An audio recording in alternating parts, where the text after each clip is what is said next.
அஸ்ஸலாமு அலைக்கும் வரஹ்மத்துல்லாஹி வபரகாத்துஹு. அன்பிற்கினிய அல்லாஹ்வின் நல்லடியார்களே, ஒரு அருமையான ஒரு ஹதீஸ். நபி ஸல்லல்லாஹு அலைஹி வஸல்லம் அவர்கள் கூறுகிறார்கள், முஸ்லிமிலே பதிவு செய்யப்பட்ட ஹதீஸ். ஒருவருடைய வாகனத்தில் குடிப்பதற்கு நீரும் உண்ணுவதற்கு உணவும் இருக்கிறது. அந்த நிலையில் அவருடைய வாகனம் அவரை விட்டு தொலைந்து விடுகிறது.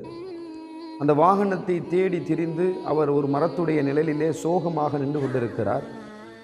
எல்லாம் இழந்து விட்டோமே என்கின்ற ஒரு வேதனையோடு நின்று கொண்டிருக்கிற பொழுது திடீரென்று அந்த வாகனம் அவருக்கு கண் முன்னால் வந்து நிற்கிற பொழுது அவர் எவ்வளவு சந்தோஷம் அடைவாரோ, அதே போல அல்லாஹு ரப்புல் ஆலமீன் தன்னுடைய அடியார்கள் பாவம் செய்துவிட்டு அல்லாஹ்விடத்திலே தௌபா செய்து மீளுகிற பொழுது அல்லாஹ் அதைவிட பன்மடங்கு சந்தோஷப்படுகிறான் என்பதாக அண்ணல் பெருமானார் ஸல்லல்லாஹு அலைஹி வஸல்லம் அவர்கள் கூறினார்கள். நூல் முஸ்லிம்.